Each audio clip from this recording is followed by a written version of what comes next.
últimos dias viralizou pela internet o termo Ratanabá. Deixa um comentário aí pra mim dizendo se você chegou a ler isso ou ouvir em algum lugar. Bom, segundo o site Daquila Pesquisa, seria uma suposta cidade perdida que se localiza dentro da floresta amazônica. Mas afinal de contas, essa história é verdadeira ou é fake? Bom, você vai descobrir tudinho comigo, porque eu sou o Thiago Tadeu e sejam bem-vindos ao Mundo Inverso. O alvoroço. Todo o alvoroço envolvendo o caso da suposta cidade perdida de Ratanabá começou com um artigo que foi publicado no site Daquila Pesquisas. No texto, o autor contou sobre o caso de dois pesquisadores que estavam sobrevoando pela floresta amazônica, utilizando uma variedade de sensores com o objetivo de compreender melhor o solo da região. Como essa é a floresta tropical mais densa do planeta, na prática é muito difícil você acabar analisando a topografia da região a olho ali, né? A não ser, é claro, quando tudo é desmatado. Só que, bom, isso nunca vai ser algo que vale a pena ser feito, né? No final das contas, sempre será muito mais fácil utilizar tecnologia, recebendo auxílios de sensores que são capazes de produzir mapas mais precisos do terreno da Amazônia ali ou de qualquer outra região. Assim, segundo o artigo ali, enquanto realizavam um teste, o pesquisador Urandir Fernandes de Oliveira, que é CEO da Companhia de Ecossistemas Daquila e presidente do think tank Daquila Pesquisas, que era acompanhado da pesquisadora Fernanda Lima, acabou recolhendo dados muito curiosos. Em seus dados, ele teria supostamente encontrado formações estruturais que definitivamente haviam sido produzidas por seres humanos. Depois de coletar mais informações nas regiões vizinhas e juntar tudo em uma coisa só, eles acabaram se dando conta de que a estrutura não era apenas produzida por humanos, como também era uma cidade. No artigo, produzido a partir das informações trazidas pelos pesquisadores, a estrutura encontrada seria uma cidade perdida há mais de 450 milhões de anos, que teria sido supostamente fundada pela civilização Muril, conhecida como Ratanabá. Segundo o site Daquila Pesquisas, essa tal civilização Muril seria a primeira sociedade inteligente a habitar a Terra há cerca de 600 milhões de anos atrás. Essa civilização seria formada por espécies pré-humanas que teriam dado origem à nossa própria sociedade no futuro. Mas família, será que essa história toda é verdade ou esse caso é só mais uma fake news tentando ganhar atenção midiática chocando as pessoas? É isso que você vai descobrir até o final desse vídeo. Viralização. Como nós atualmente vivemos na era da informação, ironicamente isso significa que as nossas ideias nunca estiveram tão confusas em séculos. Isso porque, apesar de ter acesso a muito mais informação do que nossos antepassados, a qualidade dela diminuiu muito conforme a tecnologia se desenvolveu, principalmente envolvendo computadores, internet e redes sociais, né? Uma das consequências disso atingiu a mídia como um todo, onde antes, para ficar sabendo de uma notícia, era necessário enviar a um jornalista para o local que o evento ocorreu ali, onde ele entrevistaria as pessoas que testemunharam tudo para assim criar uma matéria. Quando isso não acontecia, eles obtinham a informação por meio de fontes anônimas ou não, que tinham a obrigação de trazer provas suficientes para convencer o veículo de mídia que a matéria valia a pena ser feita sobre aquele assunto. Só que hoje em dia, família, isso é bem diferente, né? Muitos jornalistas ali na necessidade de cobrir demanda, principalmente guiada pela fórmula dos algoritmos e viralização, muitas vezes acabam deixando o profissionalismo de lado para ganhar aqueles cliques fáceis. Assim, basta que alguém com um pouquinho de credibilidade diga algo que vai viralizar para que algum veículo de mídia bem grande crie uma matéria em cima disso. E família, depois que isso acontece, dependendo do quão prestigiado for o veículo de mídia, essa informação passa a ser verdade. Nesse momento fica bem difícil saber se a gente está vendo um assunto real ou não. Isso se torna um problema tão grande nos dias de hoje que existem diversos grupos e páginas que se especializaram em buscar sobre se uma informação viralizada na internet é real ou não. E é na hora que a gente faz aquela pesquisadinha mais a fundo que começamos a encontrar alguns pontos estranhos na ideia trazida pelos pesquisadores. Dúvidas e contrapontos. Logo de cara, uma das coisas que mais chama atenção na ideia da suposta cidade perdida de Ratanabá é o período histórico que ela teria vivido, segundo, claro, os pesquisadores responsáveis pela divulgação do artigo. Eles dizem que esse foi o povo originário do mundo, a primeira capital do planeta que existiu há mais de 450 milhões de anos atrás. Esse em si não é um valor de passagem de tempo tão absurdo quando estamos falando sobre escalas do universo. Porém, ainda assim é um número um tanto distante daqueles que a ciência já provou repetidamente com os mais próximos da realidade possível. Logo, 450 milhões de anos para o universo não é nada, mas levando em consideração que os dinossauros foram extintos há cerca de 65 milhões de anos atrás, esse apenas aqui, com muitas aspas mesmo, estaria falando de uma sociedade que precedeu os primeiros habitantes terrestres que sabemos, os dinossauros, ou seja, estava antes deles. Isso se torna ainda mais curioso se levarmos em consideração que os próprios hominídeos,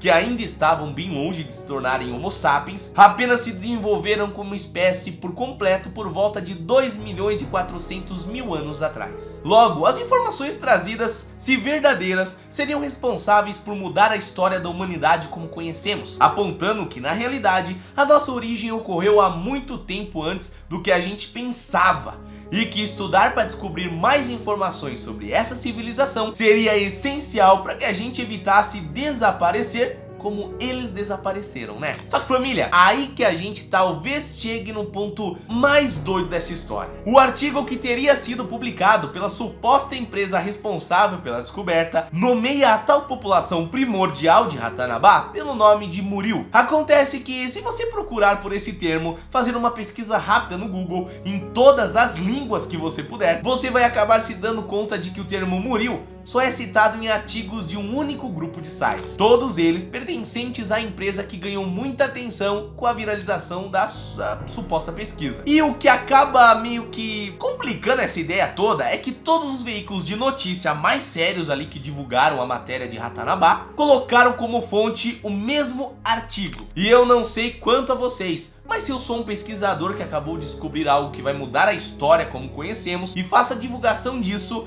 vocês iriam ter tantas e tantas provas para não ter o que ser contestado? Bom, embora eu tenha falado tudo isso, também precisamos pontuar que a descoberta teoricamente é muito recente. Não temos ainda documentos oficiais que mostrem muitas coisas ali da análises rochosas, confirmando que elas possuem todo esse tempo de existência mesmo. Então é muito novo, tá bom? Não podemos desacreditar de uma pesquisa que talvez só tenha começado também. Então tudo que eu tô falando aqui é sobre os dois lados da moeda que existe na internet. Essa pesquisa pode sim ser o início de uma mudança de ciclos, onde a gente vai se perguntar tudo que a gente entendeu até agora pode ser um outro caminho. E por que não? No mundo que vivemos, tudo pode sim ser algo diferente.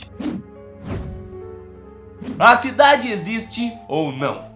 Bom, família, essa é uma outra parte muito interessante dessa história toda. Os pesquisadores acabaram se deparando com uma das descobertas mais interessantes dos últimos tempos. A pesquisa toda trouxe revelações interessantíssimas. Só que, como eu digo, as pessoas vão pegando a informação e vão disseminando ela de formas diferentes, e acaba que a própria pesquisa vai perdendo a credibilidade em si, por mais séria que ela seja. Mas bom, os dados coletados pelos pesquisadores sobre Ratanabá são muito interessantes, já que realmente existe uma cidade perdida na Amazônia, mas a sua história real é um tanto quanto mais triste pelo que outros veículos de informação estão falando. A triste história sobre as antigas ruínas da Amazônia.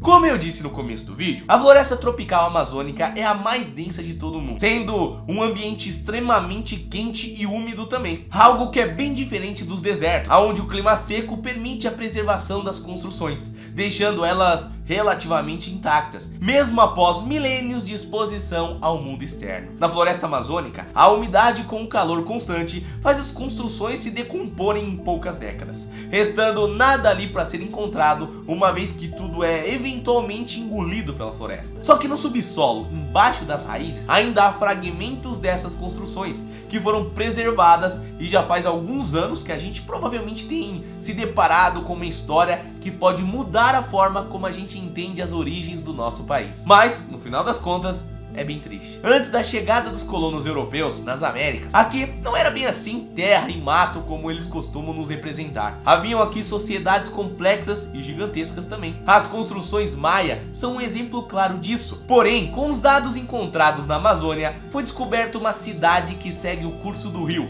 vindo desde a Bolívia e passando pelo Brasil, onde estima-se terem vivido milhões de pessoas simultaneamente. Essa cidade pertencia a um povo formado pela junção de diversas culturas, conhecidos como Khazar-Abi. Você provavelmente já ouviu lendas sobre essa cidade, que por algumas vezes foi chamada de El Dorado, a verdadeira El Dorado.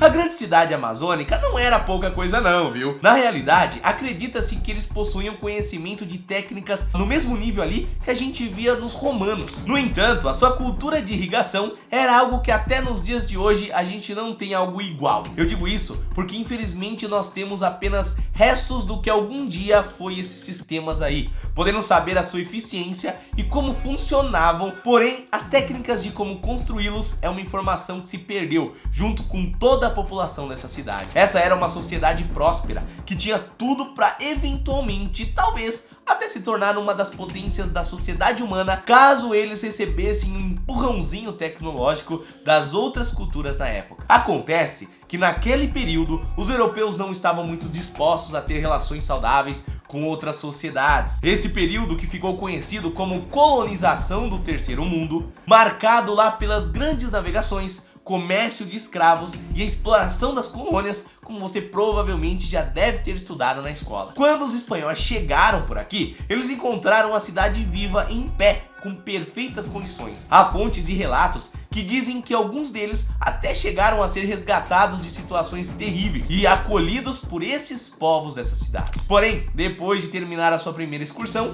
levou um bom tempo para que eles pudessem retornar para a Amazônia. E quando isso aconteceu, a cidade havia desaparecido por completo. O triste fim. Hoje, com os estudos atuais, especula-se que a aproximação entre os europeus e os nativos da Amazônia permitiu a troca de doenças, sobretudo a trazida de algo bem terrível que causou muito sofrimento na Europa, conhecida como peste bubônica, ou como é conhecida também, peste negra, por marcar o corpo das suas vítimas com manchas muito escuras. Assim, família, hoje em dia a peste negra ainda está circulando pelo mundo e o micro-organismo causador da doença em si não mudou muito daquele que praticamente exterminou o continente europeu dos humanos. Você só não se preocupa com isso porque você é descendente dos poucos imunes que sobreviveram ao grande caos ali causado por essa doença. Porém, família, imagina um povo que não tinha tido contato com isso até trombar com os europeus colonizadores. Provavelmente as décadas após a visita foi marcado por uma praga que assolou a cidade, até que a sua população se tornasse tão pequena que a sociedade se fragmentou novamente, espalhando-se pela floresta e dando origem a novas culturas ao longo do tempo, que infelizmente continuaram e ainda continuam sendo perseguidas por quem tem interesse em tomar ali e explorar as suas terras. Por isso, família, a história real da cidade perdida da Amazônia é muito mais triste do que apenas impressionante. Agora, é claro, sempre há novidades que podem aparecer e tudo isso é a suposta ligação entre pontos que eu acabei encontrando na internet. Se você tem algo a acrescentar a esse vídeo, pode deixar nos comentários. E se você quiser uma atualização assim que sair coisas novas sobre Ratanabá, pode deixar aqui nos comentários também, que eu vou procurar saber e vou me informar, claro, e vou trazer pra vocês, tá? Tudo que foi colocado aqui no vídeo de hoje existem na internet, em vários artigos, várias mídias, inclusive internacionais, que publicaram os artigos sobre isso. E a gente se vê então no próximo vídeo. Um abraço, fica bem, até lá, valeu!